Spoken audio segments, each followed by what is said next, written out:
मैं डॉक्टर सुनीता कुलश्रेष्ठ, सह आचार्य MSJ college में हूँ।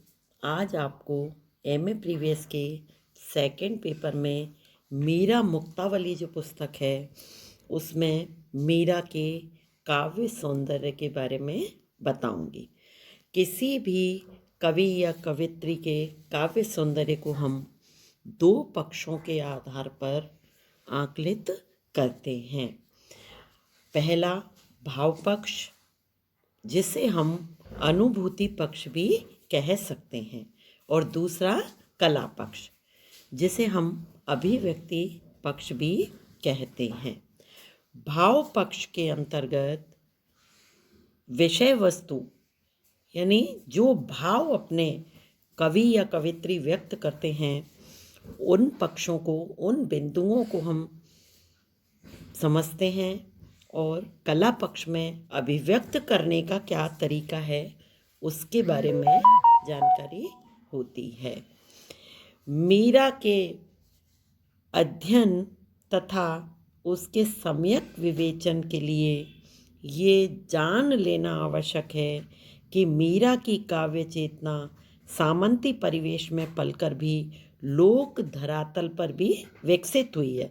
यानी राजकुल में जन्म लिया उन्होंने और राजकुल की वधू बनी, किंतु मीरा का जीवन अंतःपुर के प्रकोष्ठ में ही आबद्ध बनकर नहीं रहा, बल्कि अपनी व्यापक प्रेमानुभूति और भक्ति भावना के कारण उनका व्यक्तित्व अशेष लोक के साथ एक रूप हो गया था।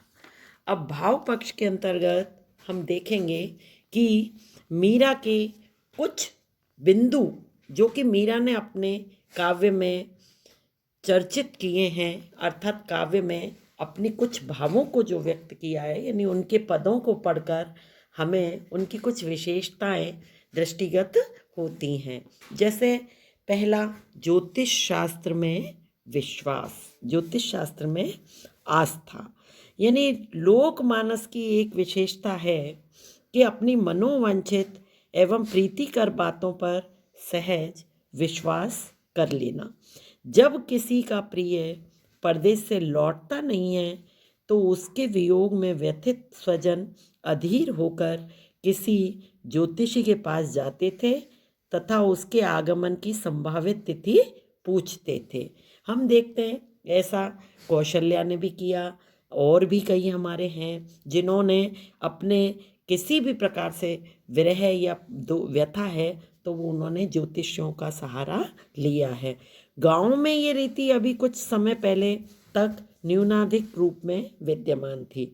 प्रिय मिलन हेतु उत्कंठिता मीरा भी इसी लोक विश्वास से आशान्वित हुई और किसी ज्योतिष के पास गई और उन्होंने वहाँ जाकर के देखिएगा क्या पूछा, कहो न जोशी प्यारा राम मिलन कद होसी। यानी ज्योतिष का अभिप्राय होता है ज्योतिष, और जो पत्रा देखकर तिथि बता देते हैं और सौभाग्य से वियोगनी की मनोकामना पूर्ण होती है। वह हर्ष विभोर होकर ज्योतिष की बलैयाँ लेती हुई बधाइयों से पूर देती है। मीरा ने कहा है, जोशीड़ा ने लाख बधाई अब घर आया श्याम। विरह और मिलन के इन उद्गारों में ज्योतिषियों के प्रति सामान्य लोक विश्वास ही व्यक्त हुआ है। और दूसरा, तंत्र मंत्र में आस्था। तंत्र मंत्रों में आस्था लोक जीवन का एक प्रमुख अंग है, जिसकी परंपराएं हमारे शास्त्रों में जितनी ही पुरानी हैं, विशेषतः देहगत व्याधियों के निवारण के लिए, यानी शारीरिक परेशानियां जब हो जाती हैं तो तंत्र मंत्र अचूक साधन माने जाते हैं। गांवों में अब तक लोग प्रेत बाधा के निवारण हेतु वो ज्योतिषियों के, यानी जिसको स्याने भोपे कहते हैं, उनके पास तक जाते हैं और दैहिक बाधाओं के निवारण के लिए झाड़े भी लगाते हैं, मंत्र विविध टोनों का आश्रय लेते हैं। कविवर तुलसी ने भी एक ऐसे ही टोने का उल्लेख किया था। और स्वार्थ के साथिन तजो तिजरास को टोटक ओचट उल्टी न हेरो। यानी इसमें जो है जैसे हम देखते हैं मीरा ने भी किया है और कवियों ने भी किया है। वियोगिनी मीरा ने अपनी विरह व्याधि से त्राण पाने के लिए इन्हीं तंत्र मंत्रों की आवश्यकता महसूस की थी। मीरा ने कहा है, तंत मंत औषध कर तक पीर न जाई, है कोई उपकार करे कठिन दर्द री माई। यानी तंत्र मंत्र में भी आस्था हो जाती है और कहा भी जाता है कि जब व्यक्ति के ऊपर दुख आते हैं तो वो अपने दुखों से छुटकारा पाने के लिए हर संभव हर तरह का प्रयास करता है। आगे देखिएगा, शगुनों में विश्वास। शगुन क्या होता है? जैसे हम देखते हैं हमारी भारतीय संस्कृति में शगुन, जैसे हम जा रहे हैं और सामने यदि हमारे जो है कोई ऐसे बिल्ली रास्ता काट गई तो इसको अंधविश्वास कहते हैं। किंतु शगुन जो है, जैसे हम गए और हमारे जाते ही कोई हमें शुभ व्यक्ति सामने दिखाई दे गया तो हम कहते हैं कि अरे आज तो बहुत अच्छा शगुन है। लोक जीवन में शकुनों का बड़ा महत्व है। यहाँ तक कि मध्य युग में शगुन बताने का अन्य रोजगारों के समान एक रोजगार तक होने का उल्लेख मिलता है। इन शगुन बताने वालों को सूणी या श्रवणी कहा जाता था। जैसे बरसों तिलोक सी दूधो रायपाल रावल जैसल कने रहे, इणनु सवणी पड़ेरो रोजगार, जिसको सवण हुए तिसणों आए मालम करे। यानी इसमें जो है ये कहा गया है शगुन अनुकूल और प्रतिकूल दोनों ही प्रकार के हो सकते हैं। जिनका शगुन वैशेषिक ग्रंथों में सविस्तार निरूपण हुआ है, ये शगुन कई प्रकार के होते हैं। जैसे कई बार अंग फड़कना, स्त्रियों के वामांग एवं पुरुषों के दक्षिणांग फड़कना शुभ माना जाता है। कहा जाता है ना, यदि उल्टी आंख फड़क रही है महिला की तो कहा जाता है कि नहीं आज कुछ अच्छा होने वाला है, और पुरुष की जो है यदि सीधी आंख फड़कती है तो कुछ होने वाला है। तो यानी प्रिय मिलन के आकुल मीरा ने भी अपनी बाईं आंख फड़कने पर हर्ष से फूले नहीं समाती हैं, और उन्होंने कहा, मीरा ने, कद आसी गोपियां वालो कान फरुके बाई आंखड़ी। देखिएगा, बाई आंख मेरी फड़क रही है। अब जैसे पक्षियों का उड़ना, अपने अंग के फड़कने से तो शुभ अशुभ का अनुमान किया ही जाता है।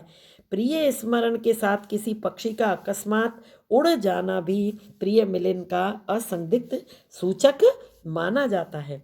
इसीलिए विरहिणी प्रिय स्मरण करते हुए कौओं के उड़ जाने का अनुरोध करती है। आपने देखा होगा, हम राजस्थानी गीतों में भी देखते हैं, उड़ उड़ रे मारा काला रे कागला। यानी कौओं के उड़ जाने पर जो है शुभ शगुन माना जाता है। और मीरा ने इसी लोक विश्वास के माध्यम से अपनी विरह अनुभूति की जो मार्मिक व्यंजना की है वो किस प्रकार से की है, देखिएगा।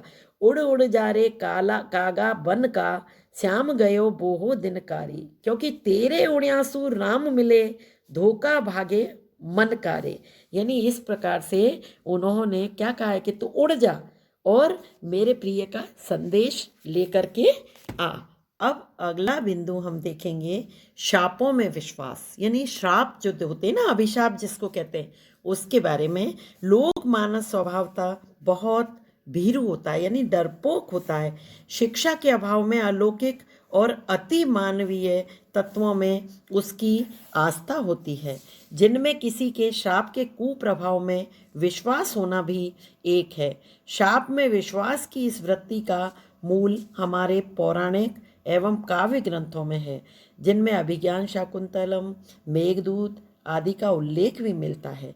अब स्वजन मीरा को उसी की दृष्टि भक्ति मार्ग का अवलंबन करने में अनेक बाधाएं डालते हैं एवं उसे जबरदस्ती उससे विमुख करने की चेष्टा करते हैं।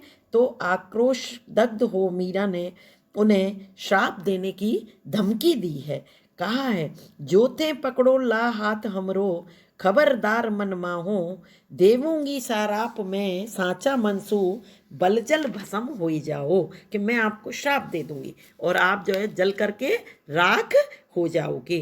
अब आपने इन बिंदुओं पर आज अच्छी तरह से समझने का प्रयास किया होगा। अब अगले वीडियो में मैं आपके कला पक्ष के बारे में आपको बताऊंगी कि मीरा के कला पक्ष के बारे में किस प्रकार से हम किन बिंदुओं को हम देख सकते हैं। धन्यवाद।